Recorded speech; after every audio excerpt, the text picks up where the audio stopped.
నమస్తే, శివశక్తి రీమిక్స్ వీడియోస్కి స్వాగతం.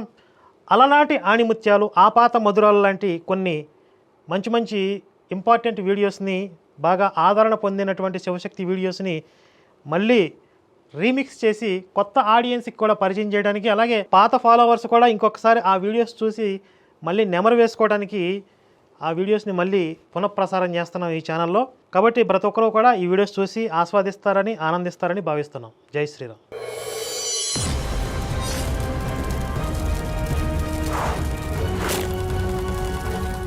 నమస్తే, welcome to counter video. Cunning star Kamal Haasan గారికి పగలబోతుంది ఇప్పుడు.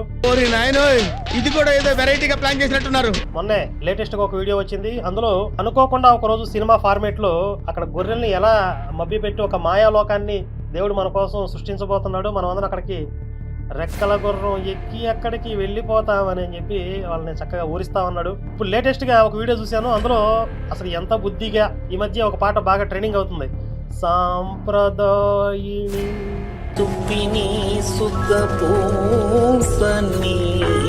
ఆ లెవెల్లో మాట్లాడుతున్నాడు. అయితే మన వీడియో వచ్చిన తర్వాత ఈ father of the constitution father ఏదో ఉన్నాడు కదా, వాడు ఫోన్ చేస్తాడు అనుకున్నా. ఎరా ఇంకా ఫోన్ చేయలేదండి మరి? అంటే అది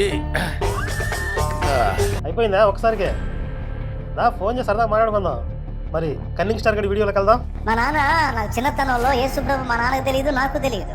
తన మాటకి నేను లోబట్టానికి మా నాన్న నాకు రామాయణం చెప్పాడు. రామాయణంలో రాముడిని చూపించాడు. దశరథుడు చెప్పిన మాటకి పితృవాక్య పరిపాలన జరిగించిన వాడురా రాముడు. తన తండ్రికి ఎలా లోబడ్డాడో చూడు. తన తండ్రి ఆజ్ఞను నెరవేర్చడం కోసం అడవులకు పోయాడయ్యా అని రాముడిని చూపించాడు. ఓహో, శ్రీరాముడిలాగా నేను కూడా తండ్రికి లోబడాలి కాబోలు అని తండ్రికి లోబడటం అనేది రాముడిలో పాఠం. అంతేగా ఒక రాజుగా, రాజ్యాన్ని పరిపాలించే రాజుగా ఉండి తన విషయంలో ఎవరైనా ఏదైనా కామెంట్ చేస్తే దాని విషయంలో వెంటనే తనకు తానే తీర్పు తీర్చుకున్నటువంటి ఒక మహారాజుగా కూడా రాముడు కనపడతాడు రామాయణంలో. లంకలో ఉన్నటువంటి తన భార్య అయినటువంటి సీతను తీసుకొచ్చి అగ్ని పరీక్ష చేసి మరి తెచ్చిన తర్వాత ఒక సామాన్యుడు ఆమె విషయంలో నింద పలికాడని నిండు చోళాలను సైతం ఏ భర్త కూడా వదలటానికి ఇష్టపడాడు. కానీ తను ప్రజలు విమర్శించారన్న కారణం చేత ప్రజల దగ్గర నుండి ఏ మచ్చ, ఏ మాట, ఏ తప్పుడు మాదిరి, ఏ విధమైనటువంటి వ్యతిరేకత నాకు రాకూడదు, నా విషయంలో నా ప్రజలు అభ్యంతర పడకూడదని తన భార్యని, ఆమె గర్భంలో ఉన్న పిల్లల్ని కూడా త్యాగం చేశాడు. ఒక కొడుగ్గా తండ్రికి లోబడ్డాడు. ఒక మంచి మహారాజుగా ప్రజలకు న్యాయం చేశాడు. కంగారు పడమా, నేను ఇంత మంచిగా ఎంత పాజిటివ్గా చెప్తున్నాను అనుకోవద్దు. అసలు మ్యాటర్ మళ్ళీ చెప్తాడు చూడండి అని ఈ స్టోరీ చెప్పి నేను ప్రవర్తనలో కొన్ని బ్యాలెన్స్లు చేసుకోవడానికి రాముడిని చూపించాడు మా నాన్న. అన్నదమ్ముల మధ్య ప్రేమ ఐక్యతను చూపించడానికి లవకుశ సినిమా చూపించాడు. ఎందుకంటే మాకు యేసుప్రభు తెలియదు, బైబిల్ తెలియదు, ఏం తెలియదు. ఎల్కేజీలో పడండి తెలిసిన అందులో ఏముండాలి కానీ లవకుశుల దాకా ఎందుకు రామలక్ష్మణులే ఉన్నారు కదా. సర్లే చెప్పు. లవకుశ సినిమా చూపించి అందులో లవుడు కుశుడు ఇద్దరు ఒకడి కోసం ఒకడు ఎలాగా అంకితమై ఉంటారో మా అన్నదమ్ములు చూపించి ఇలా ఉండాలిరా అన్నదమ్ములు అంటే. మరి ఇంకా వేరే స్టోరీ లేదు. అదే వింటున్నారా? ఏమైందిరా అంటే బైబిల్ ఏదో కుప్పలు తెప్పలుగా ఉన్నట్టు. అసలు బైబిల్తో చక్కగా అన్యోన్యంగా ఉన్నటువంటి అన్నదమ్ములు ఎవరున్నారు చెప్పు? మోసం చేసిన, ఒకళ్ళొకళ్ళు మోసం చేసిన అన్నదమ్ముళ్ళు, గురువును ముంచిన శిష్యులు, దేవుడితో బేరాలాడే భక్తులు ఉంటారు తప్ప ఒక బంధాలకి, ఒక నైతిక విలువలకి కట్టుబడేటటువంటి వ్యక్తులు ఎక్కడున్నారు? మన దాంట్లో ఉండరు కదా. అప్పుడు నాకు తెలియదు బైబిల్, ఇది ఉంటే పెద్ద ఏదో పొడుచుకోవచ్చు. ఆడిన మాట తప్పకూడదు. మాట అంటే తప్పకూడదురా. మాట మీద నిలబడాలంటానికి సత్య హరిశ్చంద్రుడిని చూపించాడు. ఆడిన మాట తప్పకుండా ఆ మాట మీద నిలబడటానికి అవసరమైతే మనం ఏమైపోయినా పర్వాలేదు అనడానికి సూచనగా శిబి చక్రవర్తిని చూపించాడు. శిబి చక్రవర్తి ఒక పావురాయికి వాగ్దానం చేస్తాడు. పావురాయి వచ్చి శరణు వేడితే, బేగ నన్ను తరుముతుంది నా ప్రాణం తీయటానికి, నీ శరణు వేడి నన్ను కాపాడమంటే శిబి చక్రవర్తి అభయం ఇస్తాడు. నీ ప్రాణానికి నా ప్రాణం వడ్డు నీకేం కాదు. ఈ లోపు డ్యాగ్ వచ్చింది. డ్యాగ్ వచ్చి దాని రోజులు నేను తినాలేదు, నా ఆహారం అంట. లేదు, నేను అభయం ఇచ్చాను, దాని ప్రాణాన్ని కాపాడుతానని అభయం ఇచ్చాను కాబట్టి నువ్వు దాని దగ్గరికి వస్తే నేను ఒప్పుకోను. ఇది సగం కథ చెప్తాడు, ఎందుకో మళ్ళీ చెప్తాను. అప్పుడు ఉంటుంది, మహారాజా ఇది ఎక్కడ న్యాయం? దాని ప్రాణాన్ని కాపాడటానికి నాకు ఆహారమైన దాన్ని నాకు దూరం చేసి నా ప్రాణాన్ని తీస్తావా? అంటే ఒక విషయంలో న్యాయం చేసి మరొక విషయంలో అన్యాయం చేస్తున్నావు గాను. ఇది ఎట్లా న్యాయం అని అడుగుద్ది డేగ. అప్పుడు ఆయన అట్లయితే నేను ఆడిన మాట తప్పకూడదు, దానికి న్యాయం చేయాలి, నీకు న్యాయం చేయాలి. కాబట్టి ఓపెన్ చేస్తాను. ఈ పావురం వెయిట్ ఎంత ఉందో అంత వెయిట్ మాంసం నా శరీరం నుండి నీకు ఇస్తాను, నువ్వు తిని వెళ్ళిపో. ఆడిన మాట తప్పకుండా ఆ మాట మీద నిలబడటం కోసం అవసరమైతే తన దేహాన్ని త్యాగం చేయటానికి సిద్ధపడిన శిబి చక్రవర్తిని చూడయ్యా అని పురాణ గాథల్లోనూ స్టోరీస్లోనూ ఉన్నటువంటి వ్యక్తుల్ని చూపించాడు. ఇక వాళ్ళే దైవాలనుకున్నాను. నిన్ను పుట్టించిన ఆ దేవుడు కనపడితే సెల్లో వేసేస్తాను. అది ఎక్కడ వేసాడు చూడండి. ఇక వాళ్ళే దేవుళ్ళు అనుకున్నారంట, కానీ కాదని చెప్తాడు ఇప్పుడు. ఇక ఇందులో ఒక రాముడు పక్కన పెడితే వీడు చెప్పిన వాళ్ళల్లో సత్య హరిశ్చంద్రుడు, శిబి చక్రవర్తి, వీళ్ళని ఎవరన్నా దేవుళ్ళు అనుకున్నారు ఇప్పుడు దాకా. అసలు ఈ భూమి మీద ఉన్నటువంటి హిందువుల్లో శిబి చక్రవర్తిని, సత్య హరిశ్చంద్రుని దేవుళ్ళు అనుకున్న హిందువులు ఎక్కడ ఉన్నారని చెప్పండి నాకు. ఉండరు. అన్ని విచిత్రంగా విడ్డూరంగా వీడికి ఎక్కడి నుంచి తగులుతారో, ఎట్లా ఆలోచనలు వస్తాయో కానీ వీడు చెప్తాడో వాళ్ళు వింటారు.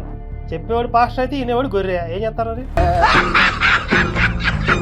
వాళ్ళు రాజులు, జనరంజకంగా పరిపాలించినటువంటి రాజులు, కానీ కొన్ని విషయాల్లో వాళ్ళు న్యాయ ప్రవర్తన కలిగి ఉన్నారు. కొన్ని విషయాల్లో మనోడైతే అన్నీనా చూద్దాం. అది కూడా ఈ రోజు కూడా వినండి, ఈ రోజు కూడా నేను వాళ్ళని ద్వేషించను, తోలనాడి తేలిగ్గా మాట్లాడను.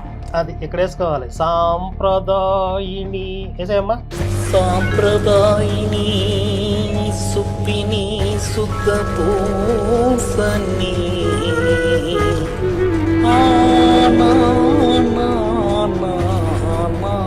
కరుణాకర్ సుగ్గన counter to cunning star Kamal Haasan Shalem Raj అని కొడితే ఒక 4-5 వీడియోలు వస్తాయి. దాంట్లో వీడు ఏ దేవుళ్ళని, ఏ దైవ అవతారాలను ఎలా కించపరుస్తూ మాట్లాడాడో, ఎలా వక్రీకరించి అబద్ధాలు కల్పితాలు ప్రచారం చేయాలని చేశాడో వాటికి నేను గట్టిగా ఏ విధంగా తిరిగి సమాధానం చెప్పాను అనేది ఆ వీడియోలో చక్కగా ఇది చూపించడం జరిగింది. ఇప్పుడు వీడు సాంప్రదాయాన్ని శుద్ధపోసన అయిపోయాడు. ఎందుకు అయిపోయాడు? మనం వాదన పెట్టాం కదా, దండం దశగుణం భవేత్ అంటారు కదా. ఒక కోటింగ్ పడితే కానీ లైన్ రాలా బిడ్డ. ఇట్లా పని అవ్వట్లేదని చెప్పి ఇప్పుడు ఎలా రూట్ మార్చాడు? నేను వాళ్ళని తిట్టను, కాకపోతే వాళ్ళు దేవుళ్ళు కాదు, మంచోళ్ళు, మంచి మనుషులు, మంచి రాజులు, అంతే, మనోడే దేవుడు అని చెప్తాడు. ఇప్పుడు కొంతమంది మన సహోదరులు తెలియక అలాంటి పనులు చేస్తా ఉన్నారు.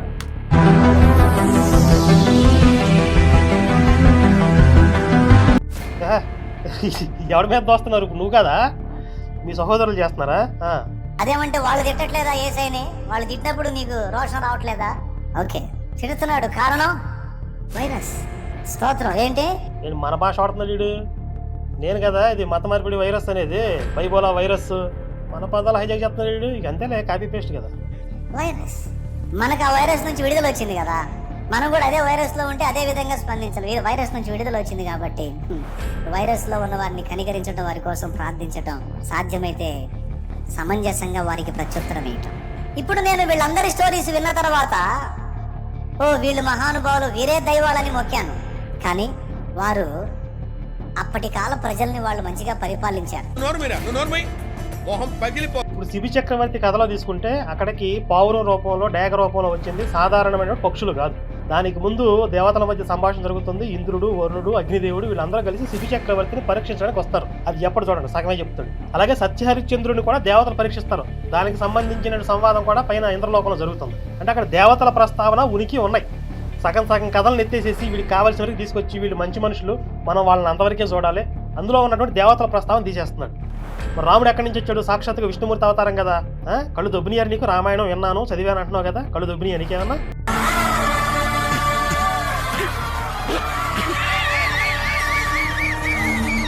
ఇకపోతే ఇందులో ఒక విషయం చెప్పాడు కదా, వాళ్ళకి వైరస్ ఉంది. ఎవరికి? హిందువులకంట వైరస్ ఉండి యేసయ్యని తిడుతున్నారంట. అసలు మనకు మహాభారతంలో ఒక పద్యం అంటారు కదా, అలుగుటి ఏ ఇరుంగని మహామహితాత్ముడు అజాత శత్రువే అలిగిన నాడు.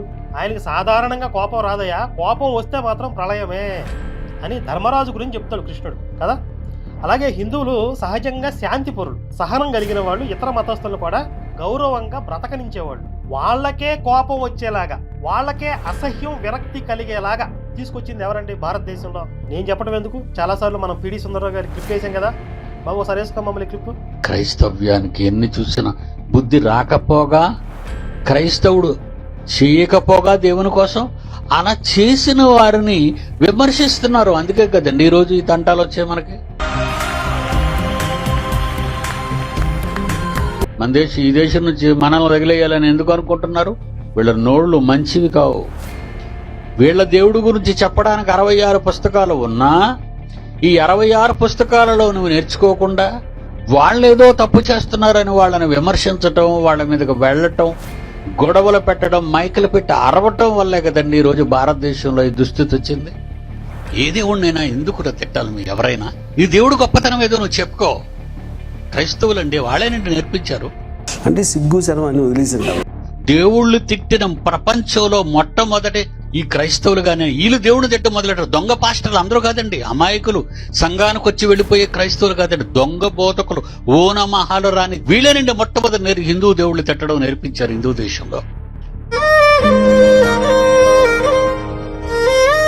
బైబిల్ ఒకటి రాదు తిన్నగా వాడికి, బైబిల్ బోధించడం రాదు, బైబిల్ చెప్పలేడు. అమాయకులైన హైందవ సోదరుల్ని కలిసి మెలిసి జీవించే తరతరాలు స్వాతంత్ర్యం రాకముందు గాని స్వాతంత్ర్యం వచ్చిన తర్వాత గాని అన్ని మతాల వారు ఒకటిగా జీవించిన ఏకైక దేశం అండి మన దేశం. అలాంటి దేశంలో దేవుళ్ళు తిట్టడం అనే ఆ పదాన్ని, ఆ వచనాల మాటలను నేర్పించింది సంఘ కాపరులు.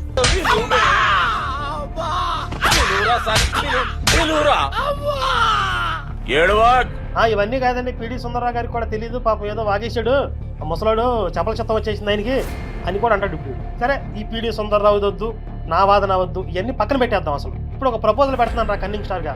ఏంటంటే అన్ని మత గ్రంథాలు తీసుకొద్దాం. అసలు ఏ మత గ్రంథంలో ఏముంది అనే ముందే ఒక అభిప్రాయానికి రాకుండా అన్నీ తీసుకొచ్చి పక్కన పెడదాం.